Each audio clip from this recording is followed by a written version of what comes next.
दोस्तों अभी कुछ दिन पहले एक सब्सक्राइबर की कमेंट आई थी जिसमें पूछा गया था कि हमें अपने घर में प्लिंथ बीम का साइज क्या देना है और उसमें जो सरिया इस्तेमाल होगी वो किस तरीके से हमें उसकी स्पेसिंग रखनी है, कितनी मोटाई में हमें उसको यूज करना है। तो आज की इस वीडियो में मैं आपको ये बातें बताने वाला हूं और कुछ चेकलिस्ट भी बताऊंगा जो ध्यान में रखनी होती है प्लिंथ बीम देते समय। तो ये वीडियो आपके लिए बहुत ज्यादा यूजफुल होने वाली है अगर आप एक घर की कंस्ट्रक्शन करा रहे हैं और अगर आप उसमें प्लिंथ बीम देने वाले हैं, तो इस वीडियो को पूरा एंड तक जरूर देखना। तो सबसे पहले हम बात कर लेते हैं प्लिंथ बीम की इंपॉर्टेंस होती क्या है। काफी लोगों को पता नहीं होता और वो क्या करते हैं कि इसको सिर्फ फालतू का पैसा खर्च करना समझते हैं और डीपीसी देके काम चलाते हैं। तो पहले मैं आपको बता दूं कि डीपीसी में और इसमें कोई तुलना नहीं है। मैं अगर बात करूं तो अगर इसकी मजबूती की बात करें तो कोई भी कंपैरिजन नहीं है, ठीक है। तो पहली चीज, जो डीपीसी एक सीलन को रोकने का काम करती है वो हमारा प्लिंथ बीम भी करता है और उससे कई गुना ज्यादा अच्छा करता है। तो सबसे पहले हम बात करें तो इसका इस्तेमाल क्या है, तो ये हमारे घर के जितने भी कॉलम होते हैं उनको आपस में बांध के रखने का काम करता है। जैसे कि आप देख रहे होंगे वीडियो में भी कि कॉलम से होता हुआ बीम जा रहा है, तो जिस तरीके से होता हुआ जा रहा है इससे एक बाउंडिंग बन रही है हर कॉलम में, हर बीम में।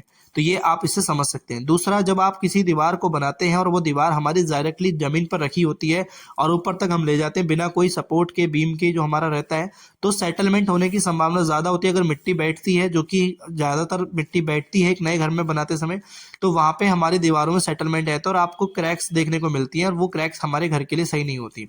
कभी कभी ज्यादा स्पैन होता है और क्रैक ज्यादा आ जाती है, तो हमारे जो सेटलमेंट होने की वजह से स्लैब में भी क्रैक्स आ सकती है। तो ये आपको क्लियर होना चाहिए, तो ये आपको ध्यान रखना है। और जब आप मिट्टी फिलिंग करते हैं प्लेन बीम की, तो आपको ध्यान ये रखना है कि जो हमारे घर में सॉइल फिलिंग होगी तो वो प्लेन बीम के टॉप से ऊपर नहीं जानी चाहिए, नीचे ही रहे। इससे क्या होता है कि वो लेवल हमारा बना रहेगा और जो नीचे से ऊपर सीलन जाती है उसको भी रोक पाएगा। अगर आप एक वाटर प्रूफिंग की कोट कर सकते हैं इसके ऊपर तो और ज्यादा सही है। तो हम बात कर लेते हैं कुछ अब साइज के ऊपर। तो एक मंजिल मकान के लिए हमें साइज जो है वो 9 बाय 9 इंची का साइज रखना है, इससे कम नहीं रखना है। एक साइड पर मैंने देखा था कि 9 इंची की चौड़ाई तो रखी थी लेकिन उसकी जो हाइट थी वो 6 इंची रख के ही काम चला दिया उन्होंने। तो ऐसा नहीं करना है, ठीक है। दूसरा चीज, अगर हम बात कर लेते हैं 2 मंजिल के लिए, तो 2 मंजिल के लिए प्लेन बीम का साइज आपको 9 बाय 12 इंची का रखना है। आप साइड पर प्रैक्टिकल देख पा रहे होंगे, यहाँ पे एक डी शटरिंग हो रही है और इस प्लेन बीम का साइज है 9 बाय 12 इंची का। और ये पूरे 2 मंजिल ये मकान जाने वाला है। और यहाँ पे एक चीज का और ध्यान रखा गया है कि कॉलम टू कॉलम दूरी जो है वो हमारी 12 से 15 फीट से ज्यादा नहीं है। कुछ जगह 12 है, कुछ जगह 15 है। और जो आप देख रहे हैं कि कॉलम कि जो बीम है उसके नीचे भी मिट्टी जो भरी गई है, वहां पे दीवारों को पहले बना दिया गया है। तो जमीन में नीचे भी आपको दीवार बनानी है।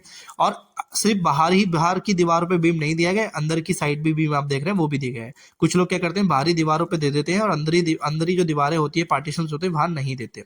इसके पीछे भी मैं आपको रीजन बताऊंगा, वो पहले मैं आगे बताऊंगा, बट उससे पहले हम बात कर लेते हैं कि इसमें सरिये की मोटाई क्या रखनी है। तो 9 बाय 9 इंची के लिए कॉलम का जो वो बीम का जो साइज है उसमें आप 12 mm की सरिया इस्तेमाल करेंगे। और ये 12 mm की सरिया जो रहेगी आपकी, इसमें आपको 4 सरिया इस्तेमाल करनी है, 2 टॉप में और 2 हमारी बॉटम में, ठीक है। ये हमें ध्यान रखना है। और जो इसमें जो रिंग बनाई जाती है, जो रिंग हमारी स्पेसिंग होती है, स्टीरअप होते हैं, उनकी दूरी आप 5 से 7 इंची या 6 से 8 इंची के बीच में, यानी मैक्सिमम 8 इंची रखेंगे, इससे ज्यादा नहीं रखना है। और या तो मैं सजेस्ट ये करूंगा कि अगर आप 6 से 8 इंची रखते हैं, 7 इंची रखते हैं तो ठीक है, इससे ज्यादा दूरी नहीं बढ़ानी है। कुछ लोग ज्यादा कर देते हैं। अभी हम बात कर लेते हैं कि 2 मंजिल मकान के लिए, तो उसमें आप सरिया तो बीम में 12 mm की ही करेंगे कम से कम, लेकिन उसमें जो सरिया की क्वांटिटी थी वो आप 4 कर रहे थे अभी तक, अब इसमें आपको 6 करनी है। 3 टॉप में, 3 बॉटम में, ऐसे करेंगे तो आपका कॉलम बीम जो है वो अच्छे से लोड को कैरी कर पाएगा।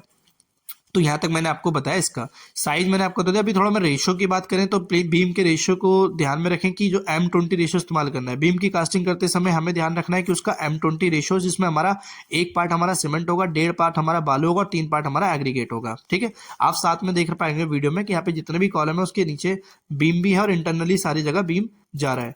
तो मुझे उम्मीद है कि मैंने आपको जो आपकी जो कमेंट है उसके अनुसार सारी चीजें बता दी हैं, साइज भी बता दिया, स्टील भी बता दिया, और 1-2 चेकलिस्ट थी वो भी मैंने आपको बता दी है। तो प्लेन बीम देते समय ये बात का ध्यान आप जरूर रखें। तो वीडियो अच्छी लगी तो लाइक करना, चैनल को सब्सक्राइब करना। Thank you for watching video, मिलते हैं अपनी नेक्स्ट वीडियो में।